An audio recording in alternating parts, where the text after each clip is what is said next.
This is problem 5-134. It's on page 264. The air release flap on a hot air balloon is used to release hot air from the balloon when appropriate. On one hot air balloon, the air release opening has an area of a ½ square meter, and the filling opening has an area of 1 square meter. Let me go ahead and start drawing this so we can make some sense of it. So the hot air balloon looks something like this. There's the system I'll take will be just the air inside the balloon. And the area at the exit was just given as 1 square meter. So there's gases leaving the balloon. There's also gases coming in. The area of the inlet was just given as, wait a second, It's the other way I around. got it the other way around. A ½ square meter at the exit and 1 square meter at the entrance. There we go. During a 2-minute adiabatic flight maneuver, what's an adiabatic flight maneuver? I don't know. Who knows? That's the way the author set it up. And all he's trying to say is there's no heat transfer. What would be a practical case for this? Well, if this maneuver happens quickly, there may not be enough time for significant heat transfer. Now, on the other hand, the balloon skin is fairly thin, so this assumption is questionable, but we'll stick with it since they gave it to us. All right. So the air enters at 100 kilopascals, 35 degrees Celsius with a velocity of 2 meters per second. So these are the inlet conditions, and I just labeled them in and out. So let's see. Make sure we get all. No, I read that wrong. No, it was okay. All right. So pressure coming in is 100 kilopascals. Temperature coming in is 35 degrees Celsius. Now that's a pretty low temperature, but we'll stick with it. Obviously, the flame's not on. Okay, the air in the balloon remains at 100 kilopascals, 35 degrees Celsius. So the pressure and temperature in the balloon is always at the same conditions as the inlet. Okay? Air leaves the balloon through the release flap at a velocity of 1 meter per second. Okay? Let's see what else. At the start of this maneuver, the volume of the balloon is 75 cubic meters. Determine the final volume of the balloon and work produced by the air inside the balloon as it expands the balloon skin. All right, let's talk about this for just a minute. We're supposed to find the final volume, that's understandable, and the work produced by the balloon. What the heck is that? So V2 equals what? Work produced by the balloon. What are they even talking about here? Any ideas? Well, the balloon will have to expand. It's pushing against the air. It's pushing against the atmosphere, right? And so that's boundary work. So they're saying the balloon is going to do boundary work, right? Okay, it is expanding. Because this is kind of like a piston cylinder device that's expanding, right? We don't care what the shape is, that really doesn't matter. That has flow coming in and flow leaving. That's basically what we have here. This would be a simplified representation of this. What's interesting about it is that the pressure and temperature inside are the same. They're constant throughout this maneuver. There's no heat transfer across the system boundary. It's adiabatic. But air does flow in and out at the same conditions. Okay, at this 100 kilopascals, 35 degrees Celsius. Is the assumption that the pressure is constant reasonable? Actually it is, right? Because the local atmosphere is going to be about 100 kilopascals. So since this is open, how will the balloon have any higher pressure? Don't think of a balloon that's like a latex balloon or something that's springy, right? This is a fabric balloon. And so yeah, it may stretch a little bit, and there may be some energy stored in the fabric expanding, but not much, not enough to worry about. So we're neglecting that part. Okay. All right, so how are we going to deal with this? Well, this is a problem that's different than you've seen in 220. You've never seen something like this because you've never seen a problem where there's an unsteady, where things are basically that piston cylinder device that I drew for you. is nothing you've ever seen before, okay? So how do we deal with this? What do we do? Well, we always use two tools, the mass balance and the energy balance, okay? So let's start off, though, and try to figure out what all is going to change here, what all is going on. Well, we know, and I just realized I may have to add something to my solution. It should be okay, but I need to think through it. No, I've got it here, okay. Well, we understand the boundary work. The balloon is expanding, but how are we going to quantify that? Well, probably with an energy balance, right? Because this mass is carrying energy into the system. This mass is carrying energy out of the system. And then the boundary work is also carrying energy out of the system. Does that make sense? So essentially, we're going to have boundary work coming out of this thing. Okay. So where does this boundary work come from? It has to come from here. So the amount of energy carried in had better be more than the amount of energy carried out, right? Otherwise, we won't be able to do this.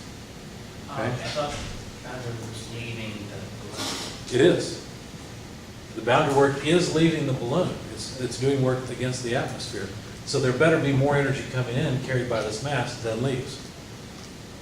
I guess the idea of leaving is they would shrink. Well, if less leaves than comes in, it's going to grow. Right? So, in fact, let's just go ahead and go through, first of all, the mass balance and see whether or not there's more coming in or more leaving. Okay? Does that make sense?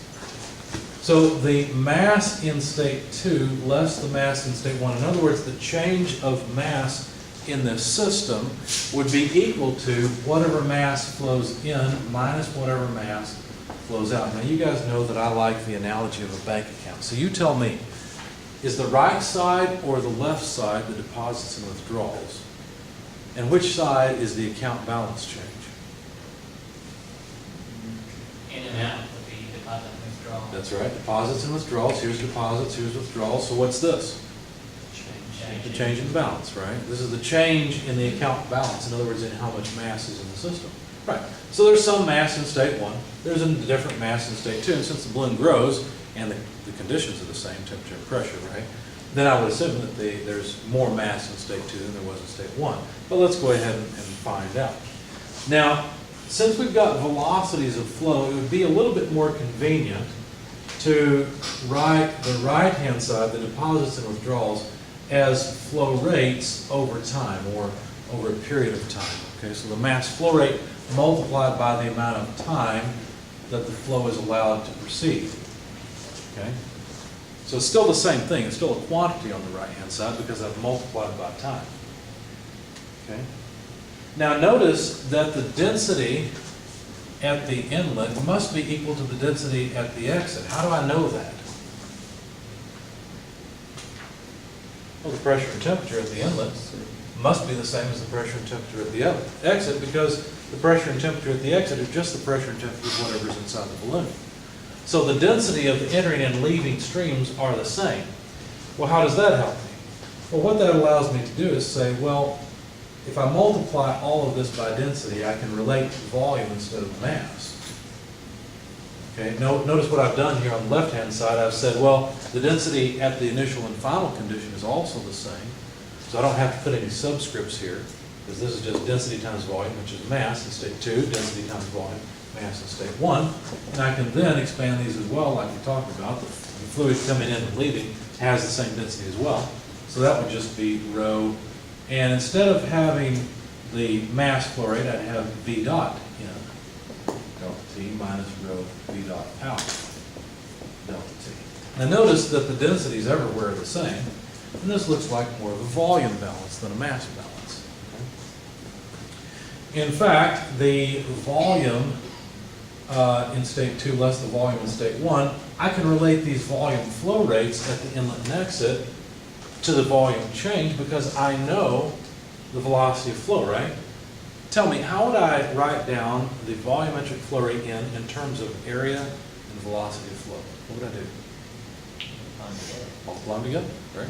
So that's simple. So this would be the velocity in times the area of the inlet minus the velocity out times the area out both flows occur for the same amount of time. So let me just factor out the delta t.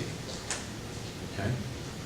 I know the velocity in, the area in, the velocity out, area out. I know how much time this occurs. I also know the volume in state one. We were given that. All right, the volume in state one, I wrote it somewhere. I thought, there it is. The volume in state one is 75 cubic meters. So I can solve for the volume in state two. It's just V1 plus delta T, V in, A in minus V out, A out.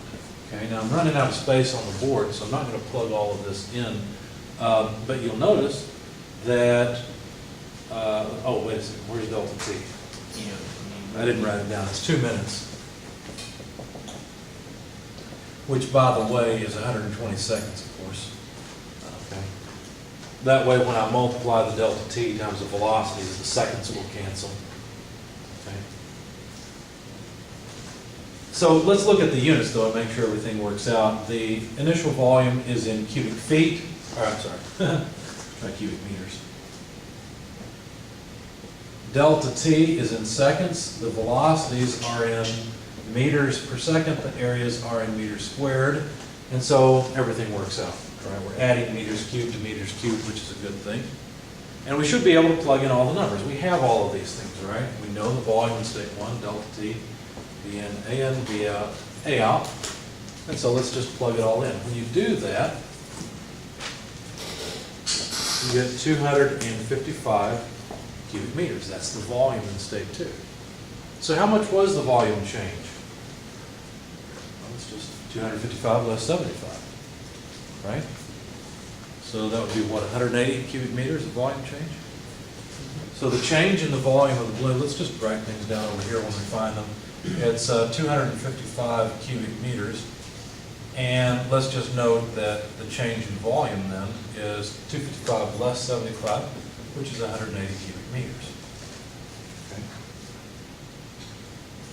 So all we've done so far is use the mass balance. This may look a little bit strange to you because you really haven't used the mass balance this way before.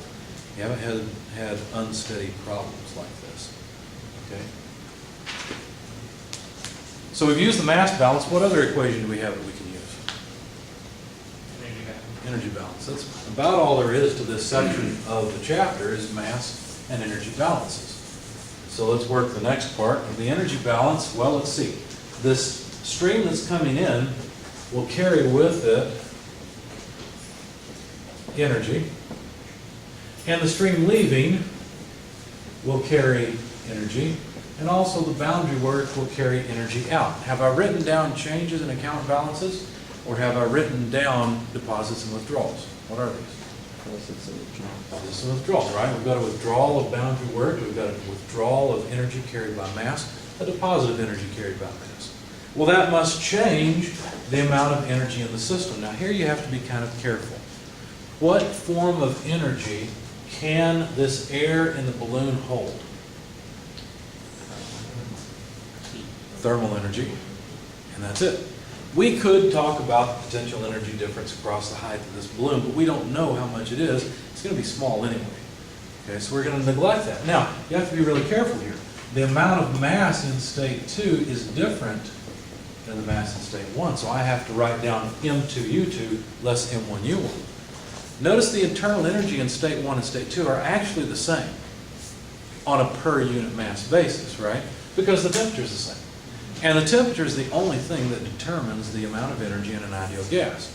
And so this is going to look kind of strange, but we can actually factor out the internal energy and just have the differences in mass. This is if the temperature is the same in both places. That's because the temperature is the same in both states, before the process occurred and after it was done. Good point. Okay.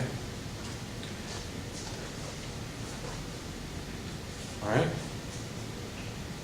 Now, we'll have to expand these thetas, right? We have to talk about the amount of energy per unit mass of the flowing streams. What forms of energy would the stream that come in have? Flow energy and thermal. It would have flow energy, it would have thermal energy. What else would it have? One more thing. Boundary work isn't a part of this yet, is it? Yeah, kinetic energy, that's right. Now, when I worked out my solution, I don't think I included the kinetic energy, and the reason for that is it would be small. Since I'm working it for the sake of the video, and you'll get this solution anyway, let's include the kinetic energy, okay? I think there's even an answer in the book, I don't recall, but no, there's not. But when in past editions of this, I believe there have been answers to this problem. And it's interesting because there was actually a mistake in one of the versions, I think it was this problem, where they used the wrong boundary work equation. Also, you could tell that they did not use the kinetic energy. So we're going to go a little bit beyond what they did and see what happens. Okay, but let's go ahead and expand this a bit. Mass in, and I'll just set the solution I worked out aside because this is going to be a little bit different. Mass in, the amount of mass that comes in versus the amount of mass that goes out are different quantities. And so, let's see, yeah, let's separate them. I'm trying to figure out how to keep the equation from becoming too large. So enthalpy in plus kinetic energy in, okay, minus mass out, enthalpy out plus kinetic energy out equals U M2 less M1. I hope that's still on the video. Okay? All right, so now what? I don't remember what I did next.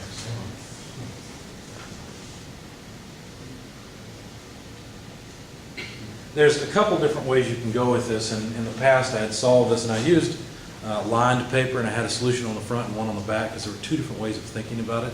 One way was easy, the other way was difficult. So I don't want to waste a lot of time, that's why I'm going back to my pre-worked out solution. Let me just figure out how I want to change this because I want to include the kinetic energy terms. Oh, we're looking for boundary work, so let's go ahead and solve for that. Oh, and you guys didn't catch me, I didn't copy that term down. So let's throw it over here, minus boundary work equals this. So now what we'll do is just move the boundary work to the other side, the next line, and plus, already an equal sign there. So the boundary work would be equal to the mass n times enthalpy n less velocity squared over 2, which represents kinetic energy n, less mass out, enthalpy out, plus kinetic energy out. And then what we'd have to do is move this term to the opposite side. So that would be plus U M1 less M2. If you're wondering where the negative sign went for moving this to the other side, I just flipped the masses. Okay, so I changed the sign on those two. If you wanted to, you can write it down this way. It doesn't matter. 2 and 1 there. Either way is okay. Whatever you want to do. I just wrote it down this way. Got rid of the negative sign. Okay, so somehow we'll have to quantify everything on the right-hand side in order to solve this. Let me show you a really quick shortcut to get the boundary work result. Okay, and then we'll go through this energy balance as well. Well, that'll sort of steal the thunder line. Oh well, we'll do it anyway. Well, that way we'll see the differences that we get. Notice that the boundary work is occurring at constant pressure, right? And so wouldn't the boundary work simply be this? Wouldn't the boundary work just be equal to P delta V? So couldn't we simply plug in the pressure of 100 kilopascals and the change in volume of 180 cubic meters? And of course we can all do this math in our head, right? 18,000, I hope I can, 3 zeros, yeah, there we go. What is a kilopascal times a cubic meter? Do you remember? Kilojoules. Right? I'm sorry? Multimeter? Okay, so 18,000 kilojoules. Now, we don't have a feel for how much energy that is. Let's calculate the rate or the power that this is generating, okay? Because notice this 18,000 kilojoules of work was done in 2 minutes, okay? Or 120 seconds. So if we wanted to come up with the boundary work power, if you will, we would just take the boundary work and divide it by the amount of time that occurred. So that's 18,000 kilojoules per 120 seconds. So plug that in your calculator. I should be able to do it in my head, but I can't think right now. What do you get? 150. This is 150 kilowatts. Now go to the back of your book and look up a conversion factor to move that to horsepower.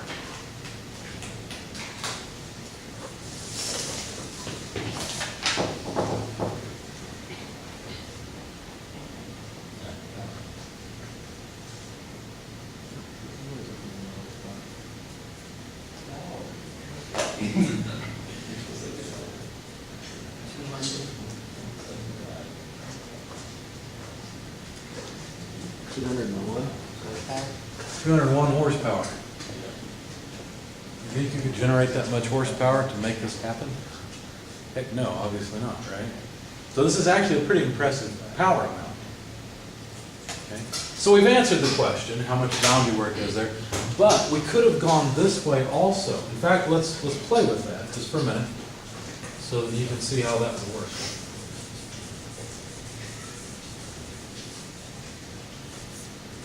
Okay? Because like I said, I'm going to include the kinetic energy, and I just noticed I made a mistake. That should have been positive, not minus. I want you to see this as well because the kinetic energy is the question I'll have for you. Do you notice that the enthalpy coming in and the enthalpy leaving the balloon must be the same? Because they're both at the same temperature. And again, the enthalpy and internal energy of an ideal gas depend only on its temperature. So we could actually somehow combine these, except that we've got this mass term here. Now, how about the kinetic energy? Well, the kinetic energy is different, and so that's going to make it a little bit more difficult. But let's expand this mass first of all. So the boundary work would be equal to the mass that comes in. We could write that down as the density, maybe, sorry I did this, times the velocity coming in, area coming in, delta T. Does that make sense?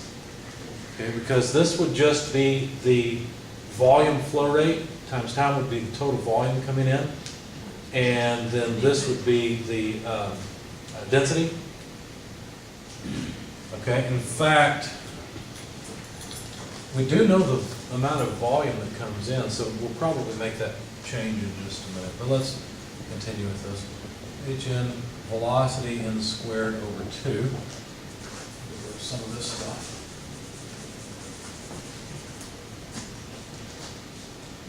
Okay, minus, and we'll do the same thing here. We'll expand that term based on the velocity out, density, area out, delta T, and that would be then enthalpy out plus kinetic energy out.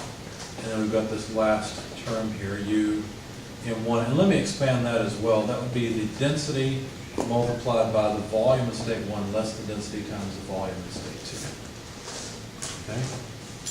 Now, why did I do all of this? Well, the density is constant, so I should be able to factor it out.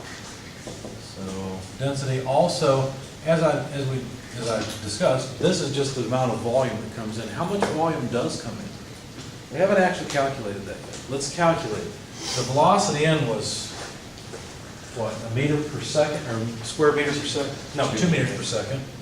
So 2 meters per second multiplied by 1 square meter multiplied by 120 seconds would give us how many cubic meters come in.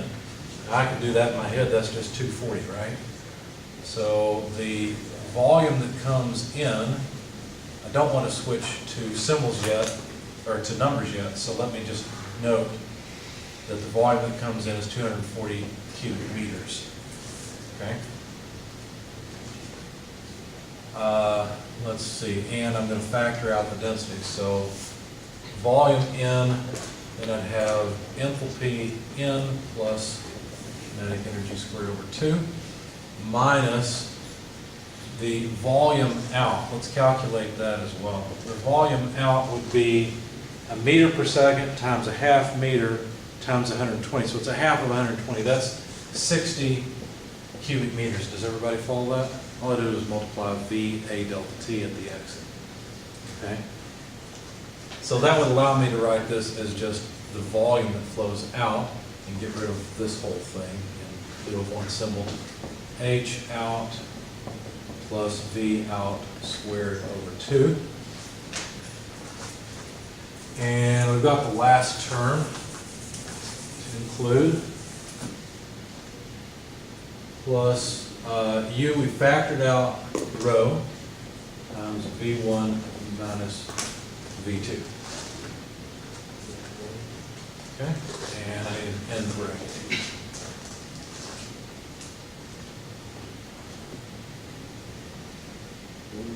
Do we have everything we need to plug in? No, not quite, because we don't have the enthalpies yet. What are the what's the V1 and the V2 and V1, that's the volume in state 1 and the Oh, volume okay. in state 2. Okay. So let's figure out what all we've got here so far.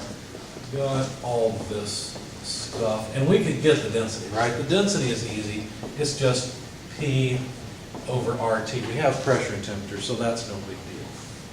Okay? Questions so far? We doing okay? And I checked off the enthalpy. We don't have the enthalpy yet. you need enthalpy. And the enthalpy in and the enthalpy out are the same. In fact, you know what, while we're here, let's go ahead and calculate the density. Sorry to jump around a little bit. The pressure was 100 kilopascals. The temperature was 35 Celsius. So if we add 35 Celsius to 273, we'd get what, 308? Did I do that right? Okay, so 308 Kelvin. How about the gas constant for air? I think I've got that memorized. I didn't go this way on my sheet. If you don't include the kinetic energy, you can show that this just comes out to P delta V. Okay. So I didn't go this way, so I don't have the gas constant. But I'm pretty sure it's 0.287 kilojoules per kilogram per Kelvin, if I remember right. Is that right? Yes. Okay, what we'll end up with here is kilograms per cubic meter, because we can expand the kilopascals into kilojoules cubic meters. Kilojoules go away, and we'll end up with, no, no, that's wrong. It's kilojoules per cubic meter, there we go. And so we'll end up with kilograms per cubic meter, which is good. So plug this in your calculator. 100 over 0.287 over 308. And what's the density of the air coming in and leaving? 1.13. That sounds reasonable. Kilograms per cubic meter. Anyone second that? Yeah. Okay. So there's our density. Now, just a little bit more math. Since the enthalpies are the same, we could pull out those terms and say we'd have enthalpy multiplied by volume in less volume out. Okay. And then we'd have the other term. We'd have plus volume in times kinetic energy coming in less volume that leaves times kinetic energy that leaves. Okay, so that takes care of these four terms. Right, there's one here, one here, one here, and one here. Okay, and then we have plus V1 minus V2. Now think with me for a minute. The difference between the volume coming in and the volume that leaves, what is that difference? Well, 180.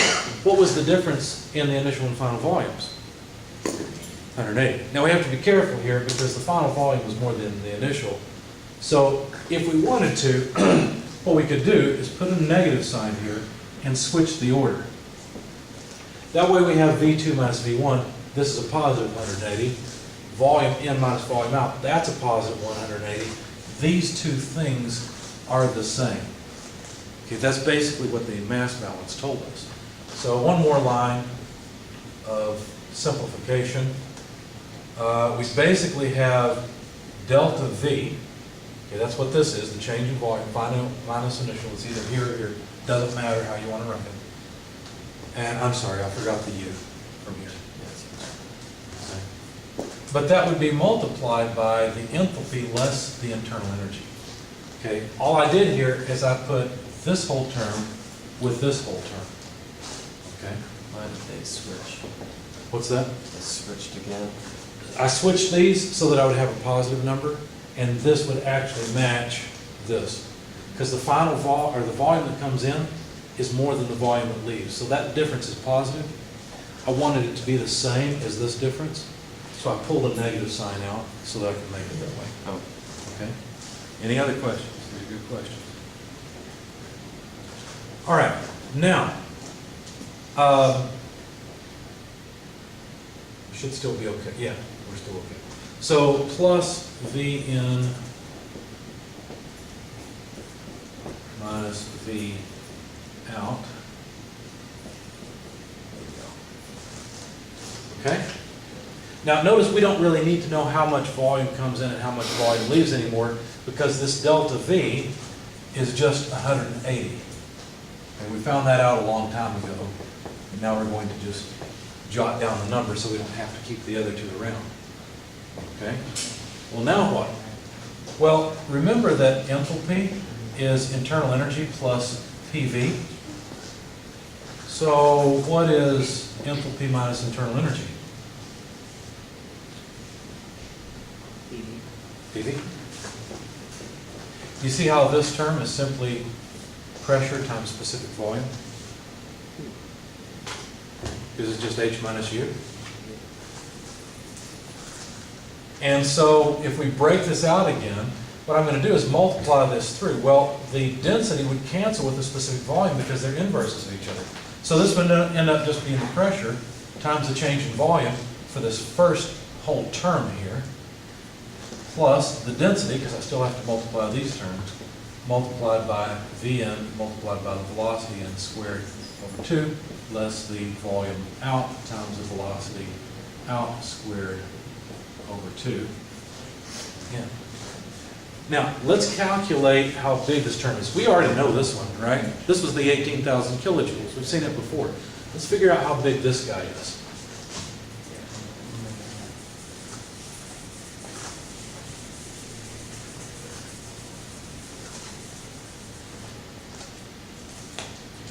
Okay, so we know the density, so we're just going to work with this term, okay?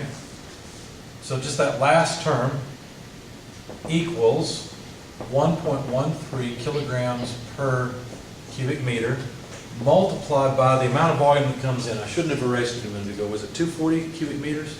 Yes, I think it was. So 240 cubic meters multiplied by the velocity, and I've forgotten that number. That's 2 meters per second, which has to be squared and then divided by 2, so I'm evaluating this, minus the volume that leaves, which is 60 cubic meters, multiplied by the velocity out, which is a meter per second, again, quantity squared over 2. Okay? So now we can evaluate this whole thing. So again, this is just the last term, right? It's this thing that's circled here. So let's plug this into your calculator and see what we get. I think I can do this in my head. I'm not sure, at least this part. 2 squared is 4 over 2 is 2. 2 times 240 is 480. Minus 60 over 2 is 30. So that should give us 450. So 1.13 times 450 is how much? 508.5. 508.5. 508.5 what? Well, let's see, the cubic meters will cancel nicely. We'll get kilograms, meters per second squared times meters. Notice that I broke up the meters squared so that I could notice this is a Newton. What is a Newton meter? A joule. So forget all this stuff. This is just joules. Well, I seem to remember that this term was 18,000 kilojoules. So this last term is, let's see, 0.50, forget it, kilojoules, right? Or 51. How's that? I don't think we care about the kinetic energy contribution versus this, right? It doesn't really matter. That's why it's legitimate to neglect that part. But here's a question for you, and I don't want to answer it yet. because I want to think about it a little more to make sure I know the right answer. But why is there a difference? How come when we calculated boundary work from the energy balance and included the kinetic energy term, how come we got something different than just boundary work at constant pressure? Because notice that this piece is just, well, it's right here. It's just P delta V. It's what you would get by looking at the end of chapter 4, right? But there's a small difference. If we include the kinetic energy, there's a little bit of a difference there. I think I know the answer, but I want you to think about it and try to answer it next class. Okay? Questions, comments? I know that was a lot of math. Hopefully it came out okay.